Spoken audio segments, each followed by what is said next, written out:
Bom, vamos lá. Olá, alunos do oitavo ano, professor Gabriel de Física aqui.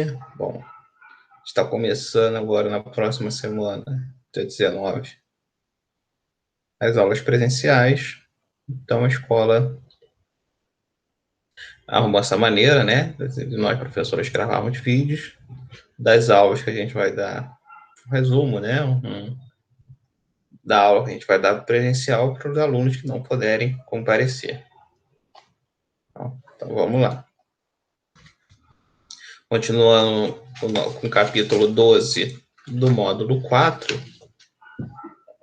a partir da página 264.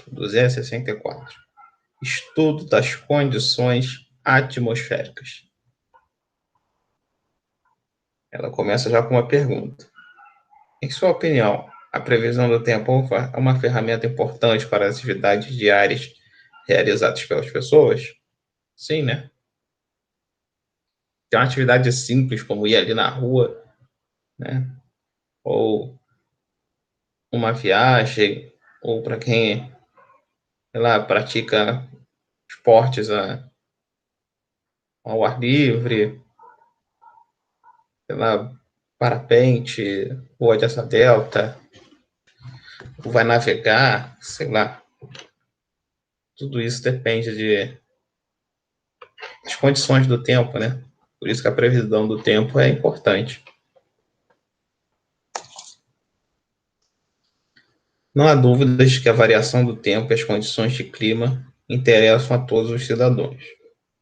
Para os agricultores, por exemplo, é importante conhecer a época das chuvas para o plantio. Entretanto, períodos menos chuvosos são essenciais para que a colheita seja feita. Os pilotos de aeronaves não decolam sem saber a previsão do tempo, e os marinheiros buscam informações atualizadas sobre as condições atmosféricas durante suas viagens. Quando se tratando do nosso cotidiano, é comum pensarmos por situações em que saímos de casa pela manhã sem guarda-chuva, porque o dia está ensolarado, e de repente surgirem nuvens escuras e começar a chover. Situações como essa nos mostram que as condições atmosféricas, como temperatura e umidade do ar, podem ser bastante variáveis. Por isso que eu sempre levo meu guarda-chuva na mochila. Eu sou pragmático. A ciência que estuda essas variações atmosféricas e fornece dados que auxiliam na previsão do tempo é chamado meteorologia. Os meteorologistas utilizam vários meios para prever o tempo, desde o barômetro até os satélites artificiais que transmitem imagens e também medem a radiação terrestre para saber as temperaturas. Atualmente, a maioria das pessoas está habituada às previsões do tempo fornecidas em jornais, na televisão e na internet.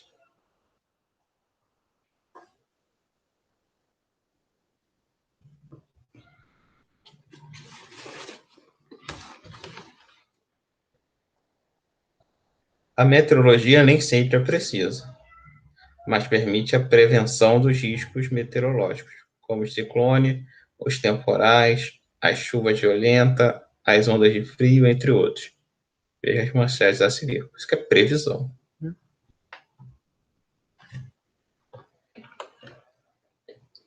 Internet, olha, INMET.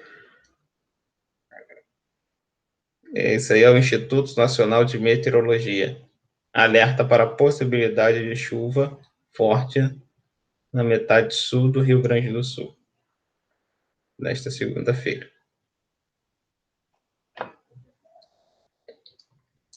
Aí, 2.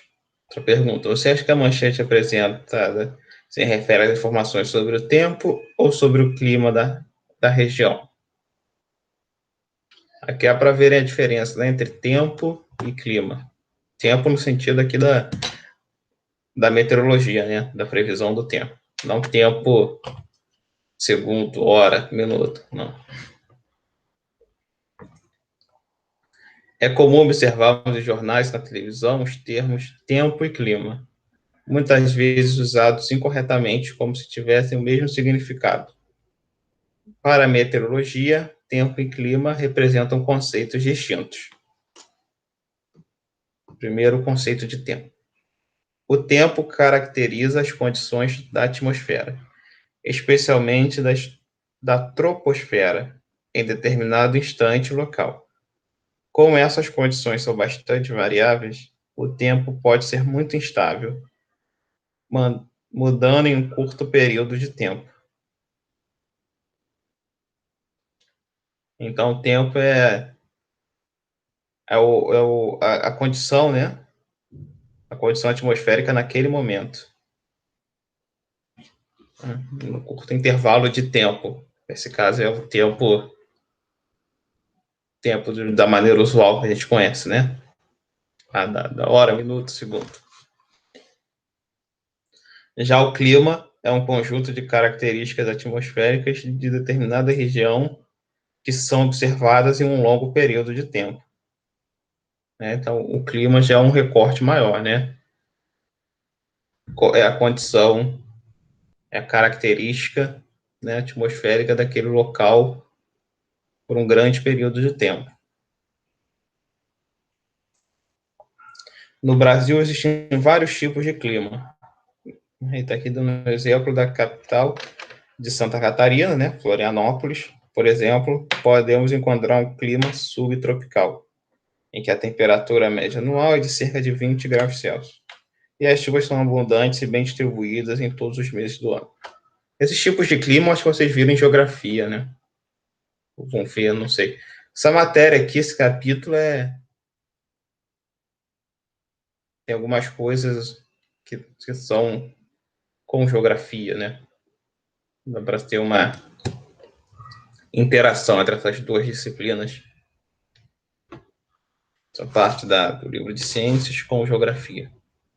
A gente viu na aula passada lá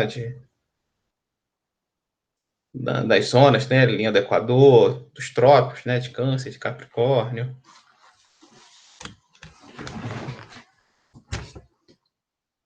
Vamos continuando aqui. Em razão do formato da Terra e da inclinação do seu eixo de rotação, o aquecimento do nosso planeta não ocorre da mesma maneira em todas as regiões, o que provoca diferenças importantes nas condições meteorológicas e, portanto, no clima e na paisagem de cada uma das regiões. Aquela imagem que eu mostrei, né? Deixa eu mostrar ela aqui de novo. Vou apresentar aqui.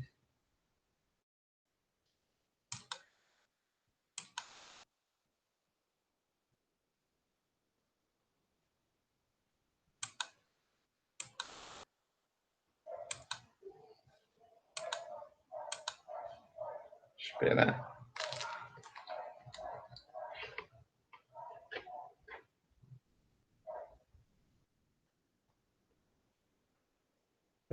Cadê? Tem que mudar aqui. Vai. Esperando aqui. Então, pronto. Tá aqui, né? Eu falei lá que é a posição da Terra, né? Ela está sempre, né, nessa inclinação em relação ao eixo. Né? Aí, por exemplo, aqui quando está verão no hemisfério sul, né? O Sol, em relação à posição do Sol em relação à Terra, fica mais ou menos por aqui, né? Aí os raios solares pegam aqui, né? E vão vindo até aqui embaixo. Aí eu falei do ângulo, né? Quando ele é mais perpendicular por aqui, né? Perto do Equador, e vai vindo aqui para baixo, aumentando o ângulo, né? Ele também na hora passada, o ângulo mais próximo de 90, a luz tem uma intensidade mais forte. Vai alterando esse ângulo, né?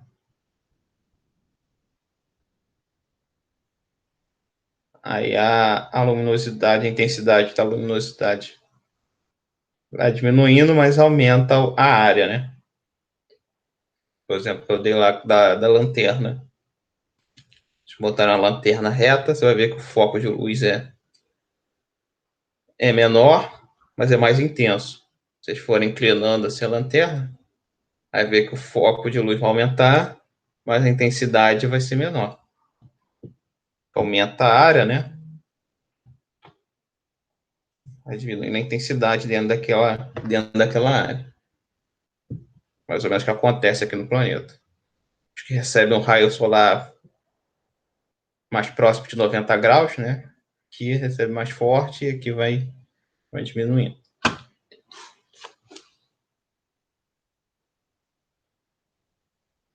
Continuando aqui, os climas regionais ainda sofrem influência de outras variáveis, como a circulação atmosférica e oceana, provocada pelas diferenças de temperatura e o movimento de massa de ar, né? Falando aqui que não é só apenas aqui os raios solares que influenciam, né?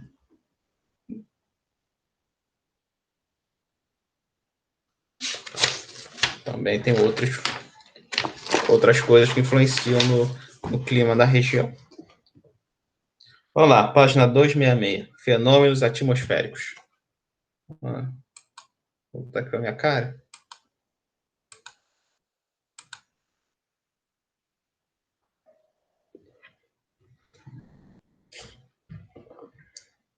A partir de agora, estudaremos um pouco mais sobre as condições do tempo, destacando os principais fenômenos que ocorrem na atmosfera, como as chuvas, a umidade do ar e os ventos. Só com a chuva. As chuvas correspondem a quedas ou precipitações de gotas de água que se originam da condensação do vapor de água presente na atmosfera. Elas são de fundamental importância, especialmente para a agricultura, pois fornecem a água necessária ao desenvolvimento dos vegetais, que posteriormente servirão de alimentos para os seres humanos e outros animais. Quando a chuva é muito forte, pode vir acompanhada de raios, relâmpagos e também trovões. Além disso, em condições especiais de temperatura e pressão atmosférica, as gotículas de vapor podem se congelar e a precipitação pode ocorrer nas formas de granizo e neve. Aqui no nosso Rio de Janeiro, né, nossa região, né, corresponde ao Rio de Janeiro, ainda chega a dar uma geada. Não na cidade, acho que na cidade não tem não, mas no estado, na região de Serra, né, pode ter, tem regiões lá que tem um pouco de geada. Mas aqui chega a cair granizo, né? Não é usual, mas chega a cair granizo aqui na nossa região. Acredito que todos vocês sejam aqui, né? Bangu, Padre Miguel, Realengo, adjacências. Já devem ter visto chuva de granizo. Granizo, com Z. Granito é a pedra. Lá que usa para decoração. 3. Você já ouviu falar que a umidade do ar está baixa? O que isso significa? A quantidade de vapor de água presente no ar atmosférico é chamada umidade do ar. Então, o que significa a umidade do ar? É a quantidade de vapor de água presente na atmosférica. Se a umidade está baixa, tem pouca quantidade de vapor de água. Se estiver alta, tem uma quantidade alta de vapor de água. Quando o assunto é a umidade relativa do ar, ela refere-se à quantidade de vapor de água na atmosfera em determinado momento, em relação à quantidade máxima de vapor de água que poderia existir na temperatura observada. Então, a umidade relativa do ar, eles dão sempre em porcentagem, né? Está 40%, está 50%, 60%. Então, é determinada, né? Uma quantidade máxima que poderia existir, né? Um 100% de umidade do ar ia ser aquele valor. Aí vê o valor que está no momento e faz a conta, né? E dá a porcentagem. Por exemplo, tem lá a umidade total que podia estar aqui nesse local é 100. Mas aí mediu, está 40. Então tem 40, a umidade do ar está em 40%. Ou tivesse em 60, está 60%. Tá? Esses valores genéricos, só para vocês terem uma noção. que é a umidade relativa do ar, e ela é medida dada em porcentagem.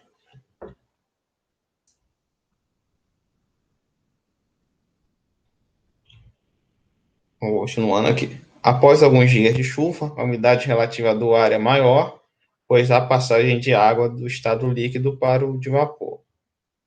Em locais próximos a rios e represas, a umidade também é maior, assim como em áreas de florestas, nas quais a vegetação libera grande quantidade de vapor de água para a atmosfera, somente no meio da transpiração. Por exemplo, lá na Amazônia, né, naquela região da floresta amazônica, a umidade é alta. Já ali no centro-oeste, né, que é mais cerrado, essas coisas, aí já tem uma umidade mais baixa. Entrando nesses assuntos aí, isso é mais para de geografia, né? Fala alguma besteira aí. Eu acho que até agora não falei nada tão sério, não. Uma besteira. Vamos continuando aqui. Para a Organização Mundial da Saúde, OMS, o índice de umidade relativa do ar ideal é próximo de 60%. Quando está abaixo desse valor, alguns cuidados especiais devem ser tomados para evitar danos à saúde. Então, ingerir maior quantidade de líquidos, água de coco e suco natural, por exemplo. Utilizar vaporizadores de ar para evitar o ressecamento de vias respiratórias. Fazer refeições leves, sempre que possível permanecer em locais protegidos dos raios solares, em áreas com vegetação. Além de observar regularmente as recomendações para os estados de atenção e alerta.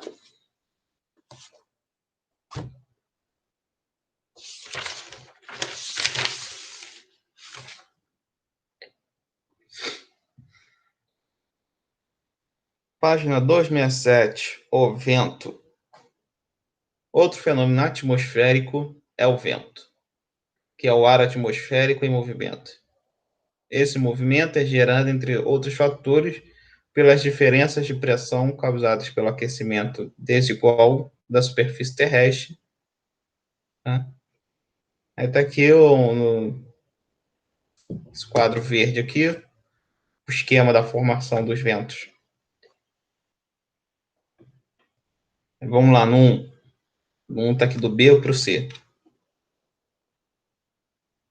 A superfície terrestre aquecida aumenta a temperatura do ar que está próximo a ela, fazendo expandir. Esse ar quente é menos denso, né? O ar quente é menos denso do que o ar frio.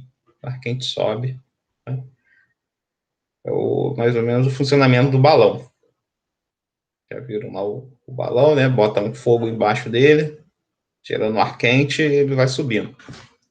Tanto aqueles balões simplesinhos, que não é para soltar, né? Balão carro incêndio, contra aqueles balões grandões, né? Que o pessoal fica lá naquela cesta e vai voando por aí. Ou o padre do balão, né? Que sumiu, mas ali aqueles balões eu acho que era de hélio.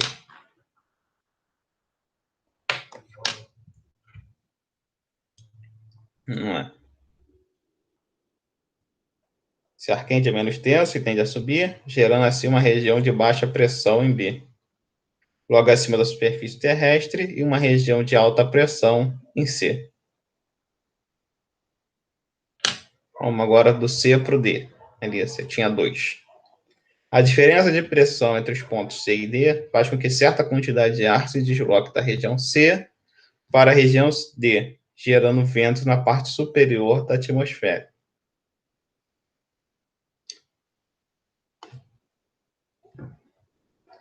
Agora do T3, do D para o A. Parte do ar da região D encontra-se uma temperatura inferior à da região A. Portanto, ele se desloca para a região A, criando ali uma área de alta pressão.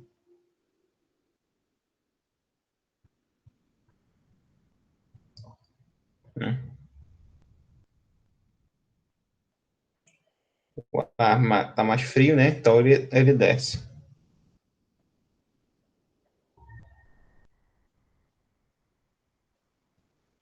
E agora, do 4 de A para B. Em razão da diferença de pressão entre as regiões A e B, parte do ar desloca-se de A para B, criando os ventos superficiais.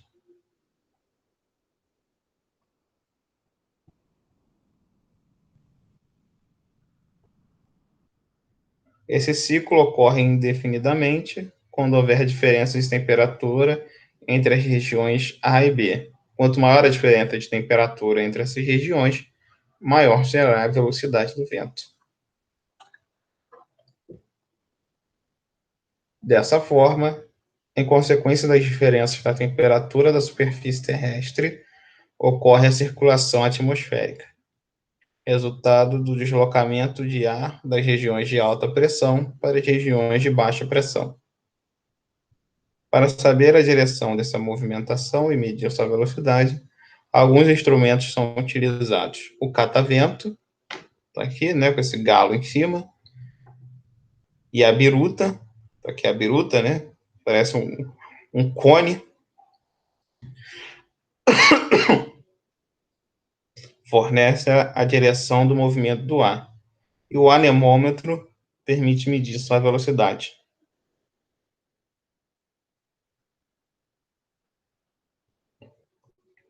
Aí está aqui, né, os anemômetros, isso aqui só está no meu livro. Os anemômetros giram quando o ar em movimento atinge suas conchas. Aí parece que é uma concha de botar feijão. A velocidade do vento é medida pela frequência do seu giro.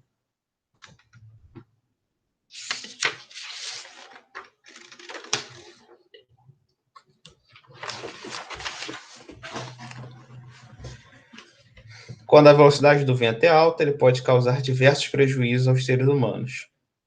Para estimar e informar a velocidade do vento, o irlandês Francis Beaufort, espero que seja essa a pronúncia correta, criou uma escala que classificava os ventos de acordo com sua velocidade e os efeitos visíveis que ele provocava no mar e no solo. Aí essa escala foi inicialmente utilizada por marinheiros e tal. Aí na escala de Beaufort, a intensidade dos ventos varia de forma crescente, em 12 níveis, de acordo com a sua velocidade e os efeitos que pode causar. Vou voltar aqui. PowerPoint. Deixa eu mudar aqui.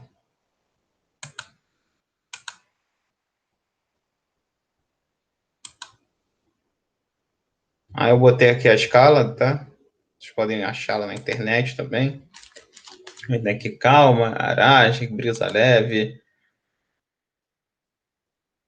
brisa bonançosa, brisa moderada, brisa fresca, brisa forte, vento moderado, vento fresco, deixa eu olhar aqui. Vento fresco, vento forte, temporal, tempestades e furacão. Aqui as velocidades em quilômetros por hora. Essas velocidades aqui, dependendo da escala, de onde você achar essa escala, às vezes tem umas variações. Por exemplo, tem uma do site da Marinha do Brasil que está em nós, né? Converter em nós para quilômetros por hora dá um pouco diferente aqui esses valores. Tá? Mas isso aqui é só para mostrar mesmo a escala. Isso aqui não vou cobrar que vocês decorem isso nem nada, não. Tá? No último nível da escala Beaufort são classificados os furacões. Os ventos de um furacão fazem um movimento rotatório e apresentam velocidades acima de 119 km por hora. Daqui no livro está 119. Aqui está 121.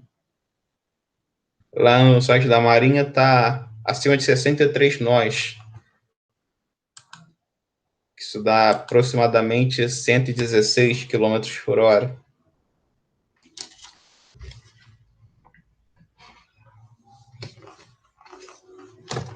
Aí tá aqui, né, o furacão Katrina. Vocês não lembram isso, né? 2004. Acho que vocês ainda não eram nascidos, não. Não, ninguém era. Acho que ninguém tem 16 anos ainda na turma.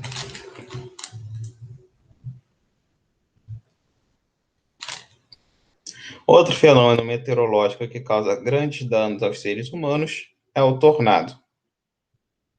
Em algumas cidades do estado de Santa Catarina, houve ventos que, segundo os meteorologistas, caracterizaram tornados. Nessa situação, muitas casas foram devastadas. A reportagem a seguir, do dia 22 de abril de 2015, apresenta informações sobre esse acontecimento. Tá aqui. Tornado é fenômeno comum no sul do Brasil. Apesar de assustador, evento climático como o que atingiu Xanxerê, espero que seja essa a pronúncia correta, na segunda-feira, faz parte da climatologia do centro-sul do país. A força dos ventos é assustadora.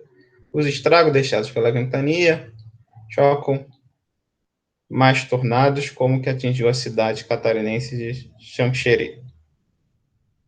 Durante o feriado, não são um fenômeno recente ou incomum no Brasil. Foram menos 205 entre 1990 e 2011, de acordo com um estudo feito pelo geógrafo Daniel Cândido em seu doutorado na Unicamp. Outra pesquisa, essa desenvolvida no Instituto Federal de Santa Catarina, aponta que 77 atingiram municípios catarinenses entre 1976 e 2009. Esses fenômenos fazem parte da climatologia da região sul e centro-sul do país. O que ocorre é que antes não havia tanta tecnologia disponível para registrar. Aí, de acordo com a reportagem, os tornados são fenômenos recentes nessa região do Brasil. Por quê? Aí não, né? Porque aí tem dois dados, né? No Brasil foram ao menos 205 entre 1990 e 2011. E Santa Catarina, né? 77 atingiram entre 1976 e 2009. Então não é um fenômeno recente. Aí, a ocorrência de tornados é frequente em alguns países, como Estados Unidos, Japão, China, Canadá e Alemanha, onde os ventos podem apresentar velocidades acima de 200 km por hora.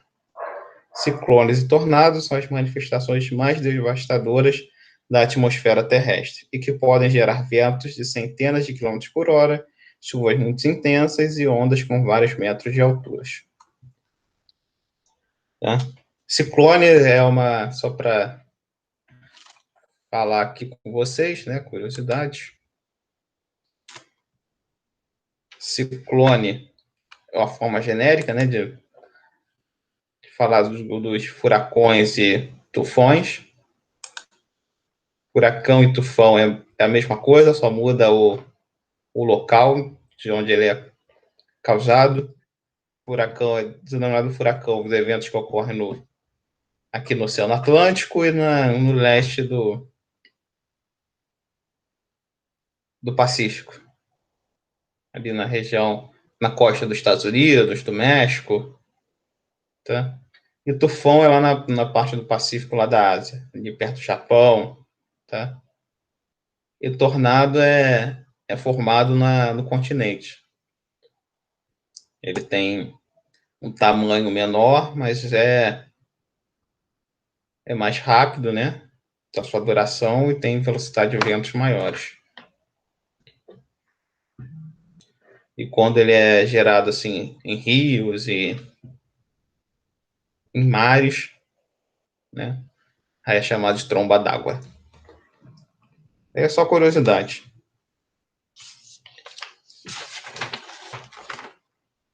Aí aqui a importância de vento para o ciclo da vida na geração de energia elétrica. Isso aqui vocês já devem ter visto, né? Ciclo da vida. Não vou entrar aqui nesse mérito, não. Isso aqui também é só curiosidade para vocês. E geração, a gente já viu matérias sobre as usinas, né? A gente já viu usina eólica e sabe como elas funcionam. Qual a importância do vento para esse tipo de usina. Vamos aqui para a parte final, né? Página 270. O clima das diferentes regiões do planeta também depende das massas de ar que costumam passar por elas. É no encontro dessas massas que ocorre de maneira repentina mudanças no tempo. As massas de ar são definidas como grandes porções da atmosfera terrestre que apresentam características semelhantes, como temperatura e umidade. Essas massas adquirem suas características ao permanecerem durante alguns dias em regiões específicas, como sobre um deserto quente e seco, um oceano tropical e úmido ou sobre regiões polares. O deslocamento das massas de ar pelo planeta faz com que o tempo sofra mudanças, tornando os dias mais secos, mais úmidos, mais quentes ou mais frios, por exemplo. Se a gente tem que ver, né, para a previsão do tempo, então a massa de ar frio, né, que está vindo aqui na região sul do país, que vai deixar as temperaturas mais baixas, então uma massa de ar quente, né, aí deixa as temperaturas mais quentes. Já devem ter ouvido falar isso. Para quem já assistiu Previsão do Tempo, esse termo massa de ar não é algo estranho a vocês. Bom, então a aula vai ser dada no dia 19, né? A física do 8º ano, do presencial é segunda-feira. Essas videoaulas estão sendo na quarta, no presencial vai ser na segunda. Então foi da página 264 até a página 270. Então é isso, pessoal. Tá tranquilo, né? Não teve nenhuma conta, nenhum número, nem nada, então é moleza. Até a próxima. Tchau, tchau.